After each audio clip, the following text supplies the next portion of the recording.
Halo semuanya, ketemu saya lagi dengan Dr. Nitamba di channel Anak Sehat dan Berkualitas.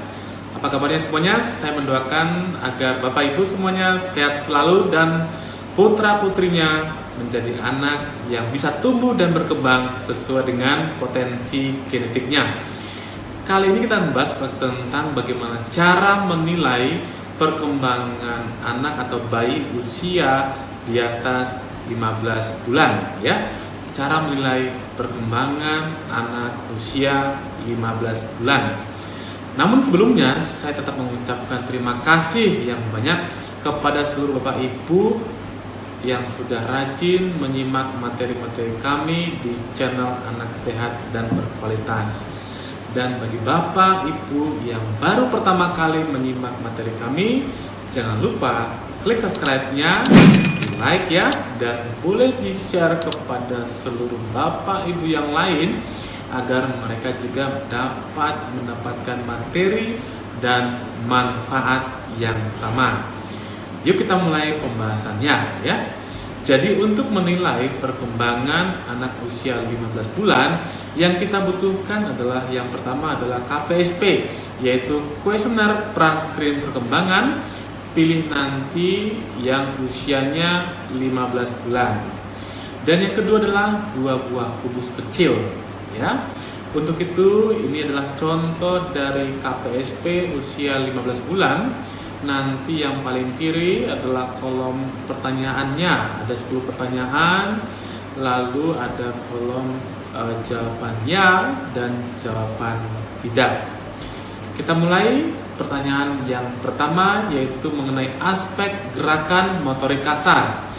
Pertanyaan pertama adalah apakah anak dapat jalan sendiri atau jalan dengan berpegangan? Ya, kita lihat yang sebelah kiri ini ada anak yang berjalan sendiri, yang sebelah kanan anak jalan berpegangan. Jika anak Anda bisa, maka centang pada kolom jawaban ya. Kemudian pertanyaan yang kedua adalah apakah anak dapat berdiri sendiri tanpa berpegangan? Ingat kata kuncinya tanpa berpegangan selama kira-kira 5 detik ya. Kita lihat sini contohnya ada bayi yang berdiri sendiri ya tanpa berpegangan kira-kira 5 detik. Jika anak Anda dapat, maka centang pada kolom jawaban ya. Pertanyaan ketiga hampir sama seperti pertanyaan yang kedua, hanya di sini waktunya memakai waktu selama 30 detik atau lebih. Kalau yang ini kan dia waktunya adalah 5 detik, sedangkan pertanyaan ketiga waktunya 30 detik atau lebih. Pertanyaan yang keempat adalah tanpa berpegangan atau menyentuh lantai, apakah anak dapat membungkung untuk memungut mainan di lantai dan kemudian anaknya berdiri kembali? Ya, kita lihat contohnya di sini. Anak yang dari berdiri posisinya membungkuk dan memungut mainan tanpa dia terduduk atau berbaring gitu ya. Nah, kemudian anaknya berdiri sendiri. Nah, jika anak Anda bisa melakukannya, maka centang pada kolom jawaban ya. Pertanyaan yang kelima yang tentang aspek motorik kasar adalah apakah anak dapat berjalan di sepanjang ruangan tanpa jatuh atau terhuyung-huyung? Nah, ini dia. Jika anak Anda bisa, maka centang pada kolom jawaban ya. Pertanyaan berikutnya mengenai aspek motorik halus ya. Yang keenam, tanpa bantuan, apakah anak dapat mempertemukan 2 kubus kecil yang ia pegang? Ya, ingat kerencingan bertangkai dan tutup panci tidak ikut dinilai. Jadi anak itu memegang satu sebelah kanan, satu sebelah kiri kubusnya, lalu dia dapat mempertemukannya dengan kedua tangannya ya. Pertanyaan yang ketujuh, apakah anak dapat mengambil benda kecil seperti kacang, kismis atau potongan biskuit dengan menggunakan ibu jari dan jari telunjuk seperti pada gambar ya. Kita lihat di sini ibu jari dan jari telunjuklah nanti yang mengambil potongan kecil seperti kacang, kismis atau potongan biskuit ya. Jika anak Anda bisa melakukannya, maka centang pada kolom jawaban ya. Aspek yang ketiga adalah aspek personal sosial atau kemandirian. Pertanyaan ke-8, tanpa bantuan, apakah anak dapat bertepuk tangan atau melambai-lambai? Ya, lihat di sini ya, anaknya bisa bertepuk tangan atau anaknya dapat melambaikan tangannya.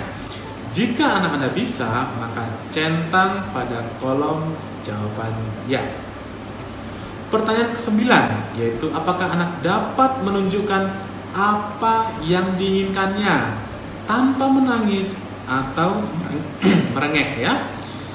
Jawab ya bila ia dapat menunjuk, menarik atau mengeluarkan suara yang menyenangkan. Misalnya jika dia ketemu atau melihat balon, apakah dia bisa menunjuk balonnya atau menarik Anda untuk mengambil balon tersebut. Jika anak Anda bisa, maka centang pada kolom jawaban ya. Dan pertanyaan terakhir yaitu pada aspek bicara dan bahasa.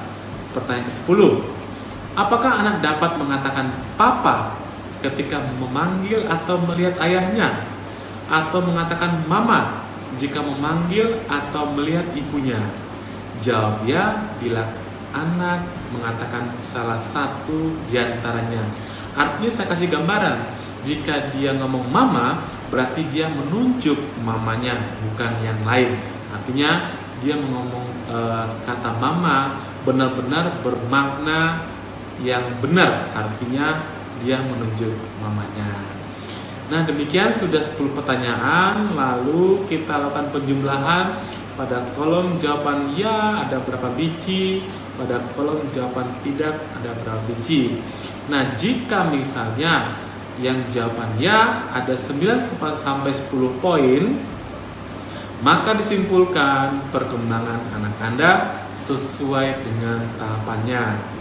Jika jawaban ya 7 sampai 8, maka perkembangan anak meragukan dan akan diulang lagi pada kesempatan berikutnya.